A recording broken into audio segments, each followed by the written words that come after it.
Alright, we have a couple more pieces of terrain here with a ton of Adam's newly painted demon armies.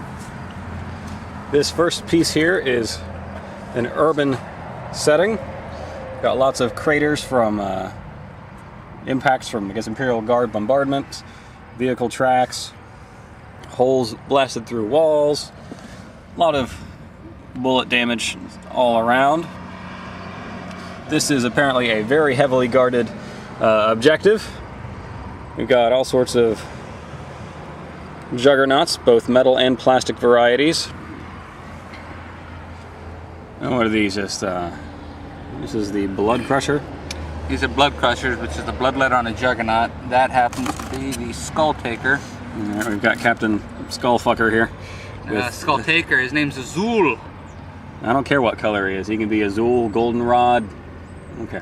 He kills everything. All their little chaos icons. Well painted with pretty skulls. Chaos icon, instrument of chaos, and that represents the fury of Khorne. You know, skulls for the skull throne. Oh, I thought because, you know, you can't digest it and it comes out in your poop. That's the fury of Khorne. Kind of like Montezuma's Revenge. There's this big fella. That is my Bloodthirster, a Forge World Demon Prince of Khorne. Since nobody would ever run a Demon Prince of Khorne, I modeled him with wings, put him on a base of many skeletons. Yeah. He's my Bloodthirster, carrying his giant axe. I'm going to call him Dave. Dave? Dave the Bloodthirster. Dave the Bloodthirster. Nice little skull shoulder pad there.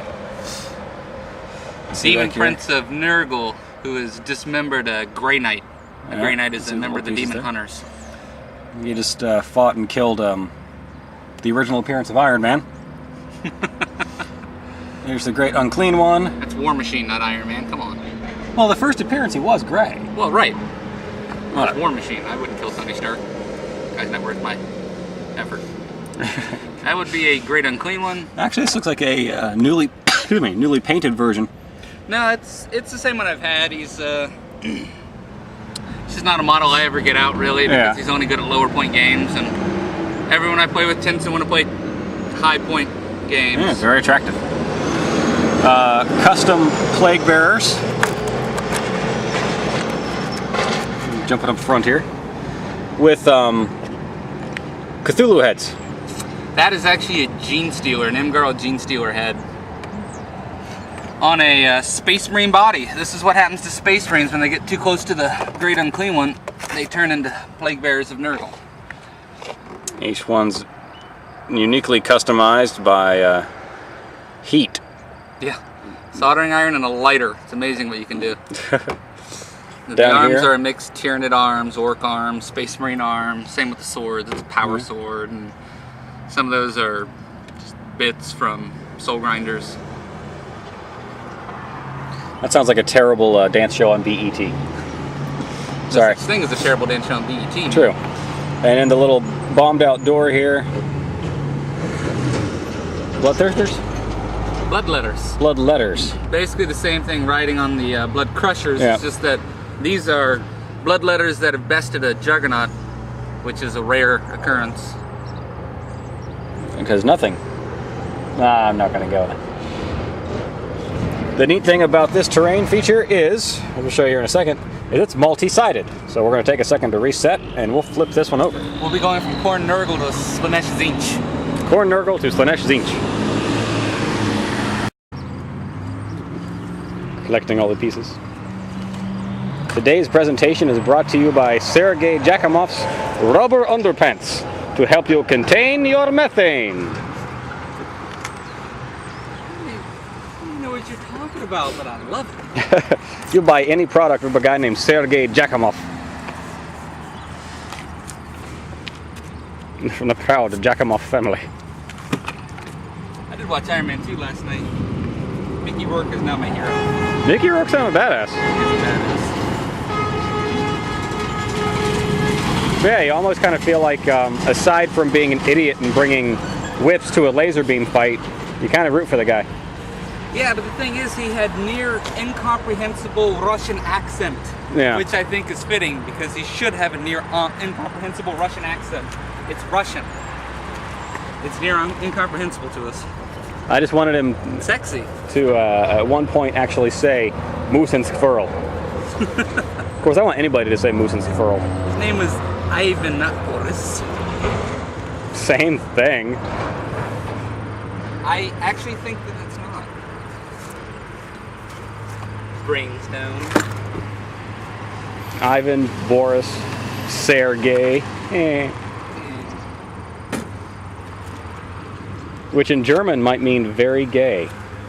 Sergey? I know Ser is very, so Sergey is you. Does Ser actually mean very? S-E-H-R, yes. Awesome. That's kind of fun.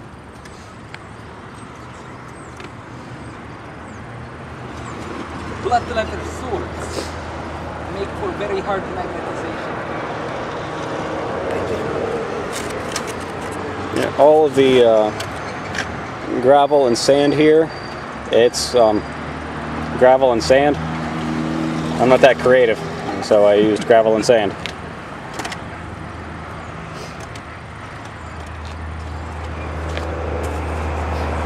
Okay, and now flip it around. Okay, USA. Shake some of the excess off.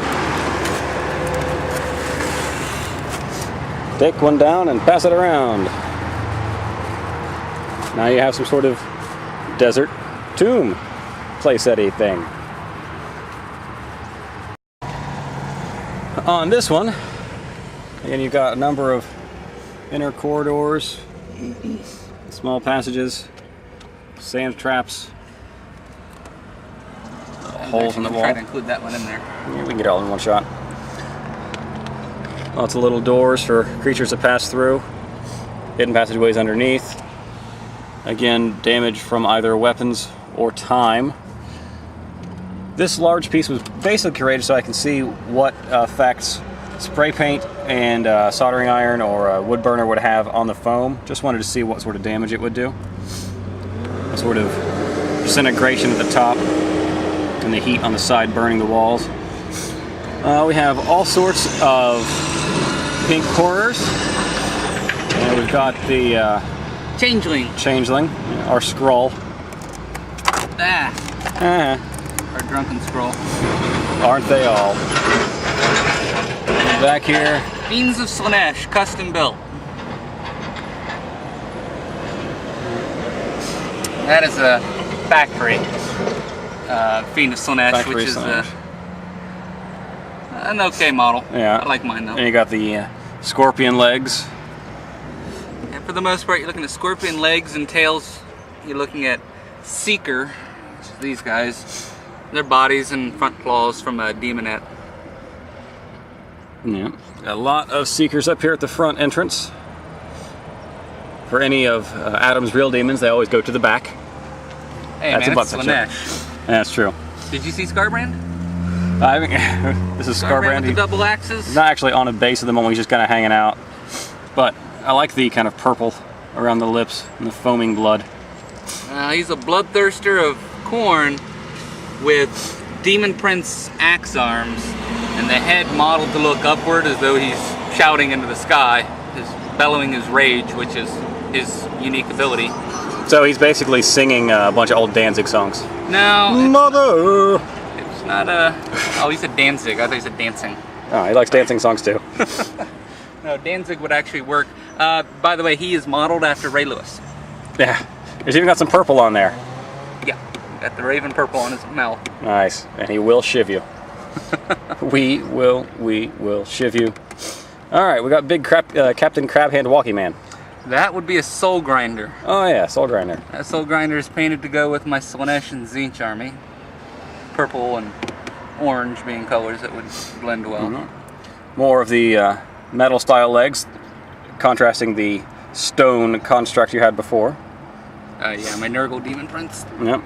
Those are Heralds of Tzeentch, which are a unit in the Codex that Games Workshop doesn't produce a model for, but take a fantasy model, looks Tzeentchy, put them with a couple of Screamers, And I custom built a chariot using Tyranid parts and green stuff. I love the fact that green stuff is a technical term. It is. On the side here is the other smaller terrain piece. Just spray foam insulation covered with paint, sand, and fine turf. Pretty soon I'm going to have to realize that foam core is not a good base anytime you're using any sort of paper mache. That's why I got the flat surface on top of the spray foam. On top, what's this guy again? That would be a Lord of Change. Lord of Change. We're going to call him the Scorpions. He follows the winds of change, following the Musquaw down through Gorky Park, or whatever the fuck they're saying about. Nice gradient on the wings. Shiny green scales. Good base, actually. Yeah, it's a fun base. Every base I have is custom made, as you can see. I like the little moss climbing up in the back there. I'll call that Randy. Randy. I was gonna go with Santana. Santana. Those are just Games Workshop pieces glued on and dry brushed and a little flocking and moss added to it. This guy's got some serious bush. Thank you. You look under his legs and you got all the bush there. Good eyes. He's proud of his bush. Yeah. Yeah, I haven't ever bought a base for one of my models. Even the Screamers are just, yeah, that's a tree. Yep. Got a washer on the bottom so it sticks to magnets in the travel case. All my models are magnetized if they're plastic. Many of them on wooden bases from tree branches. Some of them on just entirely custom built bases from bits and pieces elsewhere. Yep. So yeah, this is another one of those projects, at least on my part. It can be thrown away or used, but the miniatures themselves are pretty badass. So thank you again, Adam, for your cooperation. Bloodthirster bears repeating. He is badass. That base is badass. Let me get down here so I can see a good shot of it. Oh, those bodies. While you're down there, I got a good shot for you. Yeah. Skeletons from a fantasy Vampire Lords, Vampire Counts or something. Yeah. Box set. Counts. Nice rock, so there's just gravel from the yard sort of thing. Every rock on that base came from my backyard. The slow pan up. That's it. Nice. And that should be all. Thank you. Thank you.